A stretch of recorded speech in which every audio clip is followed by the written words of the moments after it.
The wind that morning didn't howl. It whispered like it knew what was about to happen and didn't want to interfere. They led her up the cliff in silence. 5 men, rough-handed, coat collars pulled high, trudged through the knee-deep snow, their boots sinking with each step. The youngest among them kept glancing back, his jaw tight with something close to guilt. The oldest never looked down at her, not once. They moved with the kind of steadiness that comes when a choice has already been made, when the mind has sealed itself off from second thoughts. The girl was barely more than a child. 18, with a crown of auburn curls hidden beneath a burlap sack tied around her head. Her hands were bound in front of her with twine, wrists red and raw from earlier struggle. Her dress, blue calico with a faded white hem, was torn at the shoulder. There were bruises on her cheek, a gash above her eye where the sheriff's ring had caught her bone. But it wasn't the blood that struck one's heart. It was the stillness. She no longer screamed. That part of her had gone quiet. Sheriff Luther Kane rode behind the group, reins slack, rifle across his lap. His horse breathed fog into the cold air. Kane's face was unreadable beneath the brim of his hat, the gray in his beard powdered with snow. He hadn't spoken since sunup, not since he declared, before a room full of deputies and murmuring townsfolk, that the girl had dishonored him and that no law would protect what law had already condemned. Her name was Clara Rose McKinley, daughter of a carpenter. Known once for her kindness, for her humming voice when she hung laundry behind the church, for the pies she baked for widows who couldn't rise from bed. That was before the sheriff took interest. Before he declared his intention to marry her. She had told him no. Softly, at first. Then firmly. And finally, in front of others, when he tried to put a hand on her waist at the town dance. The slap echoed. It echoed loud. Louder, perhaps, than her scream that morning when the sack was pulled over her head. The trail narrowed near the top. A hawk flew overhead, its cry sharp and lonesome. The snow had turned to a fine powder, the kind that settles like ash. When they reached the edge, the cliff opened before them like a white wound in the world. Far below, rocks jutted through snow like broken teeth. There was no wind here, only silence, like the land was holding its breath. The men did not look at her as they stopped. The youngest shifted his weight nervously. One adjusted his gloves. One muttered a prayer. No one called her name. No one untied the sack. Sheriff Kane dismounted. Walked forward slowly, boots crunching. He did not touch her. He only leaned close and whispered something that made the youngest man flinch. Then he straightened, stepped back, and nodded. And that was it. They pushed her. Not hard. Just enough. As if she were a bundle of trash to be cleared, not a living thing with breath still in her chest. She stumbled, arms out, sack shifting as the world fell beneath her. And then gone. The silence after was worse than a scream. Worse than gunfire. It was the kind of silence you remember for years. The men did not stay long.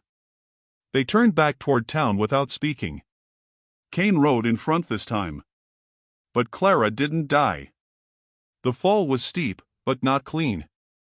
There were gnarled branches half buried in snow, one of which caught her dress, ripping it but slowing her descent. Her body slammed against the rocks below, ribs bruised, leg twisted, but the snow cradled her in its cold arms. It wasn't mercy. It was accident. But sometimes, accident is all grace needs to enter the world. She lay there as light faded, the sack still covering her face. Her breath came in short, panicked bursts, each one a cloud. She couldn't move her leg. Couldn't scream. The pain in her ribs made breathing feel like drowning. But she was alive. That fact pulsed louder than the agony. Far above, the town's bonfire began to smoke. The day had ended. They would return to their homes, eat stew, tuck children into bed. The sheriff would polish his badge. A boy named Eli, who had been sent into the woods to gather kindling, spotted something below the cliff as he searched for pine cones. He saw the red in the snow first. Then the movement, a twitch, like a bird with a broken wing. His mouth dropped open. He dropped his basket and ran. By nightfall, the cold crept deeper. Clara drifted in and out of waking, each time wondering if she'd gone under for good. Her fingers were going numb. Her thoughts became slow and watery. But even in that haze, one feeling stayed sharp: shame. Not for what she had done nothing, but for the way they had looked at her. Like she was nothing. Like she had belonged to someone, and now she was ruined. Snow began to fall again. Gentle, like forgiveness. A figure moved on the ridge. Not one of the men from earlier. Not anyone from town. A rider. Tall, still, dark against the snow. He dismounted without hurry, tying his horse to a dead tree. His face was weathered, eyes deep and silent. He knelt beside her, lifted the edge of the sack carefully, like peeling back time. Her eyes fluttered. Their gaze met for a heartbeat. Then the world tipped again, and she knew nothing more. Somewhere, someone lifted her. She felt warmth, and fur, and a scent of cedar. A voice not in English murmured something low. She wanted to ask who he was, but her throat would not obey. The rider placed her across his saddle, cradled like a child, and covered her with a blanket. Snow fell around them. Not harsh. Not cruel. Just falling. He led the horse forward through the white silence, not toward town, but away from it into the trees. Behind them, the cliff remained. Quiet. Still. Like it had never seen a thing. But the snow there would never quite look the same again. And the wind, when it passed through that place, sometimes carried the sound of a girl's breath rising, defiant and alive. She was not supposed to survive. But she did. The snowfall thickened by morning, a silent siege upon the world. Trees bowed with its weight, their limbs stretched toward the ground like weary elders. The stream near the old Comanche trail had frozen to stillness, and not a single bird dared break the hush. Only hoofprints whispered across the landscape, deep, steady, unhurried. Ronan Ghosthawk rode through the snow without speaking to his horse. He didn't need to. The stallion followed the path as if pulled by memory, not muscle. The animal was lean, black as burnt cedar, and bore the marks of long travel. Ronan wore a buffalo hide coat stitched by his late wife's hands, now weathered with years. Around his neck, a rawhide cord held an iron ring too small for his finger, too sacred to bury. He had not meant to return this way. The cabin he rode toward had been shuttered for 3 winters now, left behind when grief made even shelter unbearable.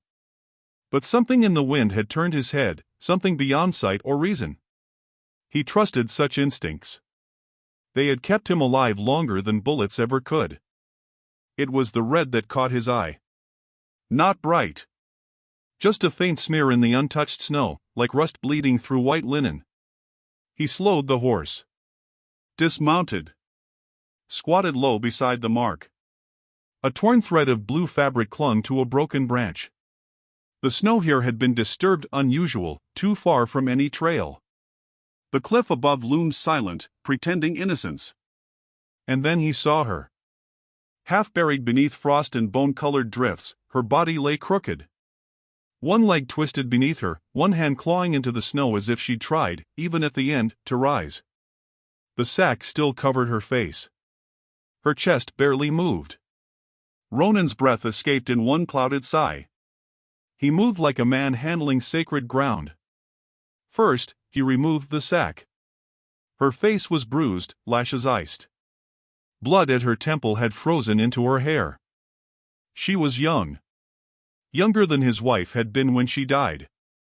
There was a line around her neck where the sack's drawstring had rubbed raw. He touched her cheek. Warmth. Barely. Ronan did not ask what happened. He had seen too much to need the full tale. The marks were plain: the sheriff's rope, the townsman's silence, the kind of violence that wore law like a mask. He gathered her gently, one arm under her shoulders, the other beneath her knees. She moaned a soft, animal sound, but did not wake. Her weight was light. Not the kind of light that meant youth. The kind that meant hunger. Ronan laid her across the saddle, wrapped her in his coat, and mounted behind her. The horse turned east without instruction. The trail narrowed. pines closed in. Snow clung to Ronan's eyebrows and lashes, but his expression did not change. He kept one hand at the girl's back, steadying her as they rode. At dusk, they reached the cabin. It stood tucked among trees like a secret kept too long. The door groaned when he pushed it open. Dust danced in the firelight from a single match. He laid her on a cot by the hearth, then lit the stove with trembling fingers. The cabin slowly inhaled warmth. He did not touch her again that night. Instead, he brewed a tincture from bitterroot and pine.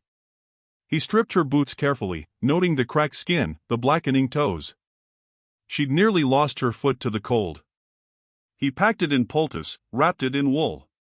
When she stirred, she whimpered, but her eyes did not open. He sat beside the fire and watched her. For 2 days she slept, slipping between silence and fever. Ronan fed her broth through a carved spoon, whispered prayers in a language the town had long forgotten, and never once asked her name. When she finally opened her eyes, it was evening. The cabin glowed golden orange with firelight. A stew pot bubbled quietly. Ronan sat in the far corner, whittling a piece of cedar. Clara's voice cracked when she tried to speak. Nothing came out. He looked up, set the carving aside, and approached. She flinched. He stopped mid-step and lifted his hands, not in surrender, but in stillness. He offered a cup of water. She didn't take it. Instead, her eyes searched the room. The wooden beams. The curtained window. A small collection of tools. A bough hanging over the door. Then she looked at him. He was dark-haired, with features shaped by wind and fire and time. Not young, but not old. His eyes were the color of earth, steady and unreadable. A scar curved down one cheek, vanishing into his collar. His expression did not ask for trust, but offered it, quietly, as if to say, "You can leave it at the door if you want. No one will take it here." She reached for the water. When she drank, he nodded once and turned away. She watched him spoon stew into a bowl, leave it at the table, and return to his corner. Not once did he ask where she'd come from. The silence between them wasn't empty. It was safe. By the 5th day, Clara could speak. She whispered her name one night as he was stoking the fire. He didn't respond.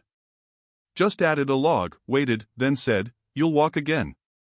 It was the first time he'd spoken since bringing her there. She blinked fast, tears prickling. "Why did you help me?" He didn't answer for a long time.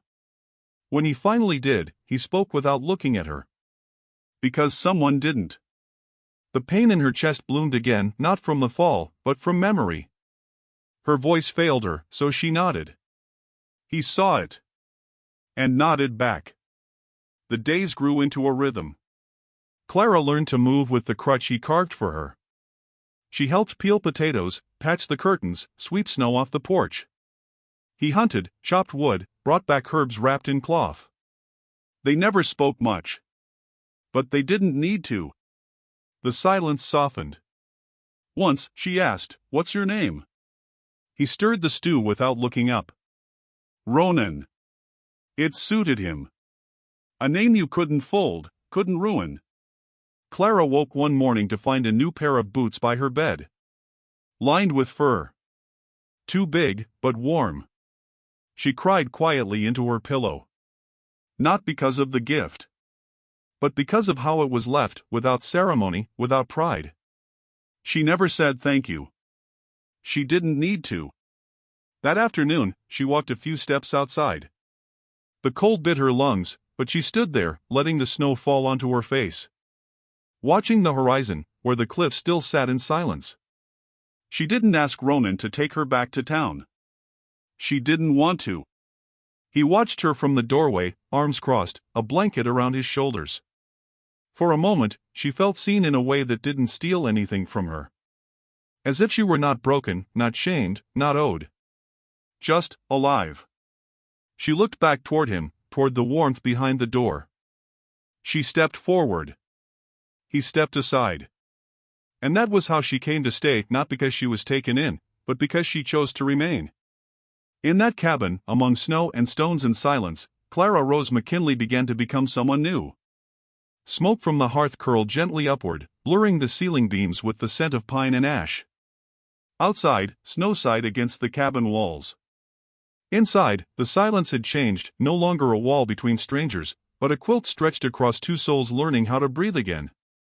Clara sat near the fire, stirring a pot of rabbit stew, one hand wrapped in linen from slicing herbs too clumsily the day before.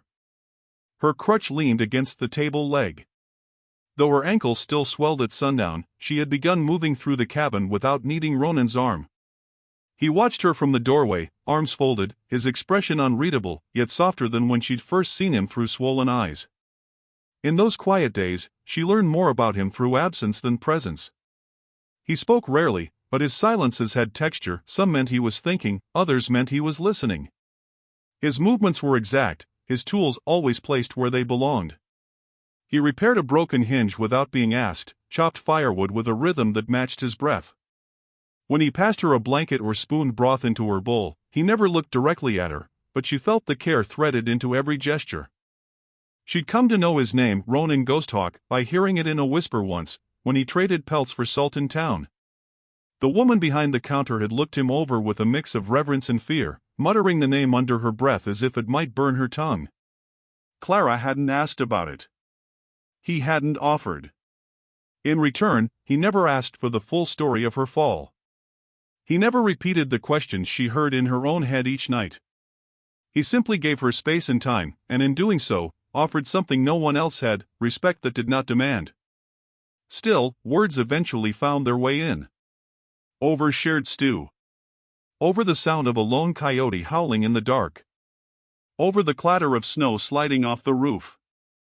"I used to sing," she said one night, voice small. "Mostly in the mornings. Before things changed." Ronan had looked up from where he carved a slender wooden bird with a curved beak. "What changed?" She hesitated. "Everything." He nodded once. And that was the end of the question. She began singing again 2 days later. Not for him, and not loudly, just to the kettle, as she stirred. A hum at first. Then the faint shape of a hymn her mother used to hum over rising bread. Her voice cracked at the high notes. She didn't stop. At night, she'd lie on the cot and watch shadows from the fire flicker across the log walls. Sometimes, Ronan sat by the fire past midnight, tending to something he wouldn't name. Once, she saw him hold a necklace, worn leather with a small piece of turquoise. He stared at it a long while before tucking it back into a pouch near his heart. On the 8th night, she asked, "Was it your wife's?" He didn't pretend not to understand. "Yes." Clara said nothing, but her fingers pressed against her chest, where her own memory throbbed. The town didn't stay quiet long. Mrs. Beatrice Elwood, widow and seamstress, had a tongue sharp enough to peel paint. She'd seen Ronan stop by the general store for flour and flint, and noted the second pair of boots strapped to his saddle. That was all she needed. By morning, she told half the town, the Cliff girl's alive. And he's got her hidden in that ghost cabin past the ridge. The whispers spread like snowmelt in spring, soft, inevitable, and cold beneath the surface. Why'd he keep her? Maybe she's carrying his half-breed child already. Or maybe she bewitched him. Some girls do. Even the churchfolk spoke low and bitter. No one mentioned Sheriff Kane, but his silence fed the tension. He'd been seen drinking more, slapping a bottle off the bar and muttering about ungrateful brats. No one asked what he meant. Inside the cabin, the air remained warm, the quiet honest. Clara spent her mornings sitting by the window, watching crows circle the frozen trees. Her ankle healed slowly. Her shame, faster. One afternoon, Ronan returned from hunting with a fresh rabbit in news. "They're watching the ridge." Clara's jaw tensed. "They think you kidnapped me?" "They think many things." She didn't ask what he planned to do. He didn't ask what she wanted. But that night, as they ate by firelight, she said something she'd never dared voice aloud. "I should have died on that cliff." That's what they wanted. His spoon paused midway to his lips. "I didn't," she continued, "because of snow. And you. But I'm not sure I was meant to come back. Ronan set the bowl down gently, his fingers steady. Then, after a long breath, he looked at her, not over her, not past her. Directly. They threw you away. That doesn't mean you're waste. Her throat tightened. Not from the words, but from how plainly they were spoken. A silence settled between them again, but this time, it was different. It wasn't empty. It was waiting. Clara reached for her shawl and stood, limping slightly toward the door. Ronan rose, too. Outside, the stars glistened above like frost trapped in black velvet. Snow reflected their light, casting a glow on the porch.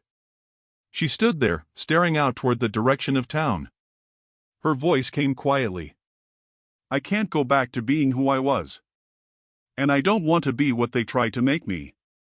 Behind her, she heard the soft sound of footsteps on wooden planks. Ronan stood beside her, arms folded against the cold. Then don't. She looked up at him, unsure if he meant it so simply. But his eyes said he did. The next morning, she rose early and cut her hair. Not out of rage. Not out of shame.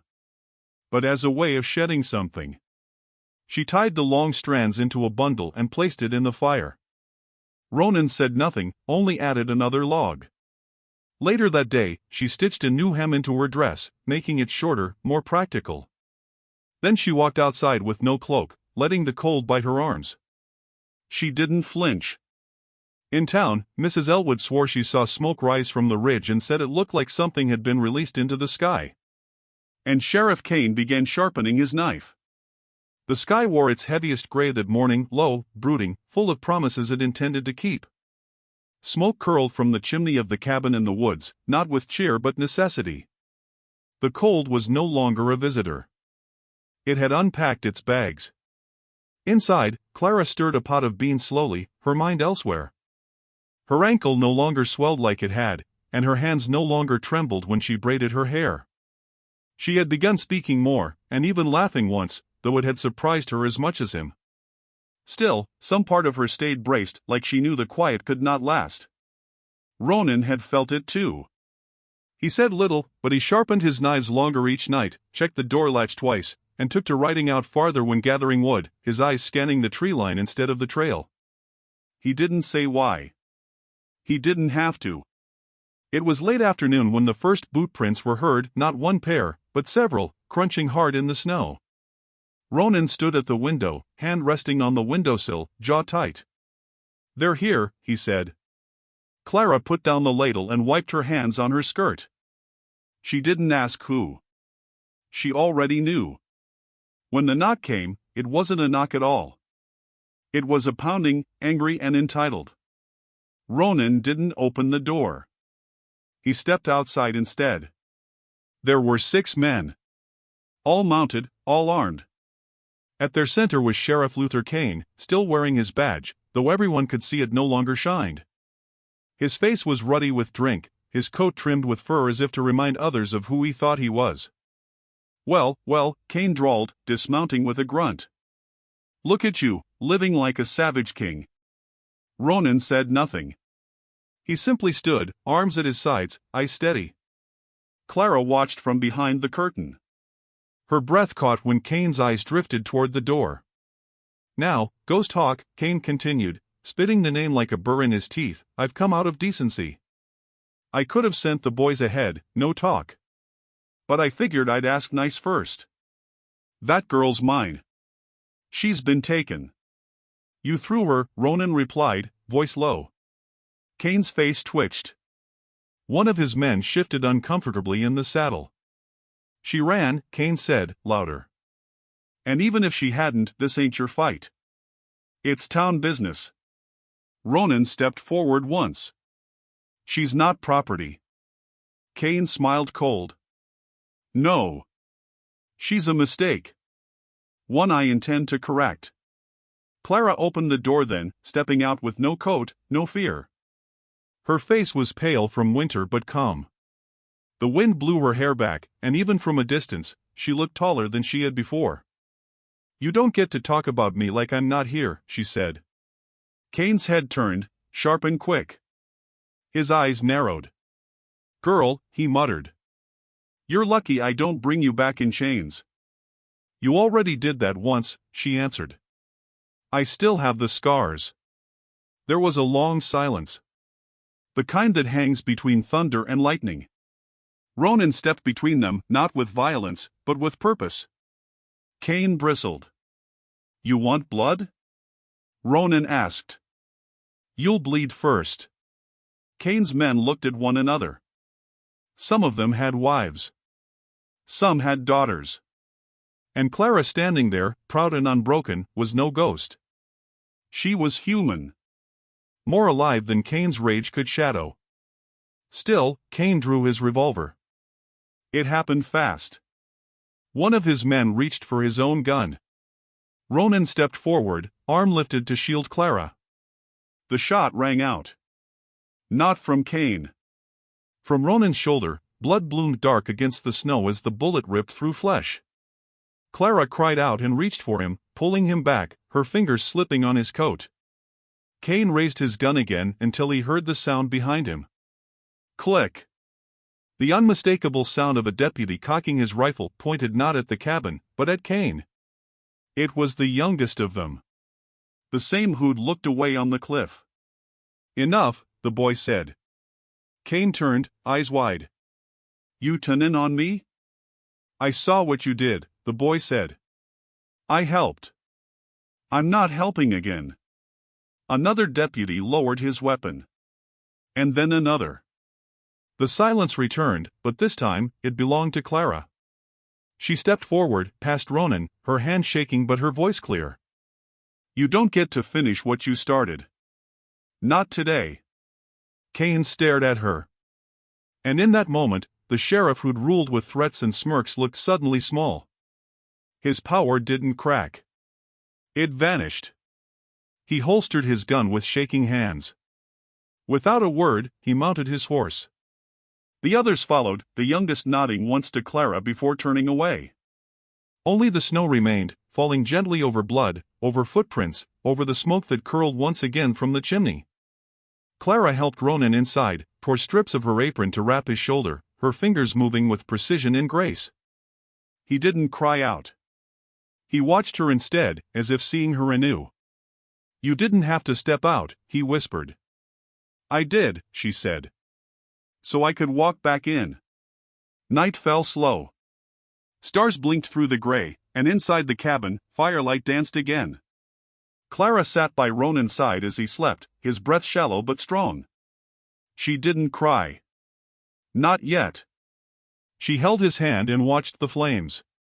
Behind her, the world had shifted. And somewhere in town, the sheriff's name was being spoken not with fear, but with a question. And the girl they thought broken now stood in memory like fire on snow. The snow did not melt that spring. Not all of it. Beneath the trees near the ridge, the drifts lingered, stubborn and quiet, holding, perhaps, the memory of blood and footfalls, the breath of a girl who had once been thrown and the man who caught her without lifting a hand. Inside the cabin, light filtered through the curtains like soft gold. Ronan's wound had healed slowly, the scar a pale crescent beneath his collarbone. He moved with less ease now, but never once did he complain. Clara noticed he began writing small things in a notebook, short lines in a language she didn't understand, with careful brushstrokes. He didn't say what they meant. She didn't ask. What mattered was that he'd started keeping record of the days. She had changed, too. The tremble in her voice had vanished. Her hair was shorter, her step lighter. She no longer asked permission to do things, not because she'd grown defiant, but because she no longer believed she needed to apologize for existing. When she walked into town with Ronan for the first time, no one spoke. But they saw. Mrs. Beatrice Elwood dropped her spool of thread. Reverend Hart turned his gaze to the street lamps. The butcher's wife nudged her son not to stare. Clara held her head high. They didn't go for supplies. They went for truth. Sheriff Cain had left town the week after the standoff. No badge, no goodbye. Some said he headed west. Others said he drank himself into dust. Clara didn't care which was true. What mattered was that the fear he'd planted no longer bloomed. Still, even weeds leave seeds. At the town hall, Ronan stood quietly behind Clara while she stepped to the ledger and signed her name under a new column, residing beyond township boundary, under own accord. No permission. No property listed. Just her name, Clara Rose McKinley. And beside it, without ceremony, Ronan signed his. Not marriage, not ownership. Just names. Together. When they left, a few townsfolk watched from windows, eyes flickering between shame and awe. But no one stopped them. No one dared. Back at the cabin, Ronan replaced the broken hinge on the door with a brass one Clara had chosen from the general store. She smiled as it clicked into place, a sound more permanent than vows. In the evenings, they planted root vegetables behind the cabin. Clara dug while Ronan hoed rows, both moving slowly, steadily. Her laughter came easier now. His shoulders didn't tense when she touched his arm. He carved her a new crutch, smaller and lighter, though she needed it less each day. Once, under a purple dusk sky, she said, "You never asked me what I wanted." He looked at her and replied, "You didn't need to want. You needed to heal." She nodded. Then, "But now I do." He raised an eyebrow, silent. She gestured to the ridge in the distance. "I want to go back." So they went. It took the better part of a day to reach the top. Clara's limp slowed them, but she didn't falter. Ronan walked beside her, saying nothing as the wind rose and the trees grew sparse. The path curved just as it had that day, though now the snow was softer, cleaner. No blood marked it. No men waited. When they reached the cliff, she stood at its edge and looked down. The rocks below still crouched like teeth. The pine that caught her fall remained, bent but unbroken. For a long time, she said nothing. Just breathed. Then she pulled from her satchel a small bundle of cloth tied with string. Her old hair. She laid it gently at the edge of the cliff, weighing it down with a single stone. "I leave her here," she whispered. The girl who begged. The girl they tossed. The wind took the ends of her words and carried them away. Ronan stepped forward, offering her his hand. She didn't take it at first. She stood steady, facing the place that had nearly ended her. Then she turned, took his hand, and walked away without looking back. Later that night, they sat by the fire, a blanket around their shoulders. The cabin had become a home, not just shelter. It held the shape of their days, the rhythm of shared silences. He leaned in close. "You still sing in the mornings." She smiled. "You still pretend not to listen." Outside, snow began falling again, not heavy, just enough to catch the moonlight. It dusted the porch, kissed the firewood, softened the scars in the trail. They did not speak of marriage. They did not speak of what the town thought or would think. Their love was not made of grand promises or church bells. It lived in the way he refilled her tea before she asked. The way she laid her hand on his when dreams turned cruel in sleep. Months passed. Then came the spring thunder, brief, warm, alive with color. The garden they'd planted began to sprout. Clara laughed when the carrots came up crooked. Ronan taught her to braid onions to hang from the rafters. Sometimes, they walked the ridge again, not out of memory, but to measure how far they'd come. The town forgot her name, or rewrote it. Stories changed, twisted, grew gentler in the mouths of the afraid. She left town by choice, they said. Married an Indian, I think. Lives out near the ridge. They never said the word throne. Never said tried to kill. But the snow remembered. Every spring, just before the thaw, one spot near the cliff stayed white longer than the rest. Travelers said it looked like the imprint of a woman's body lying still. Others said they heard singing. Clara never corrected them. One evening, many years later, she sat by the fire with a child on her lap, hers or not didn't matter. The child looked up and asked, "Did it really happen? Did they really throw you?" She smiled. Not bitterly. Not sadly. Just softly, like someone who'd grown tall enough to see above the storm. They thought they buried me, she said. But I was seed. Then she tucked the child into bed, kissed their brow, and returned to the porch, where Ronan waited, older now, but still steady. And together, they watched the snow fall one last time, silent, soft, and holy. Like it remembered every step they had taken. Every step that had brought her back to herself.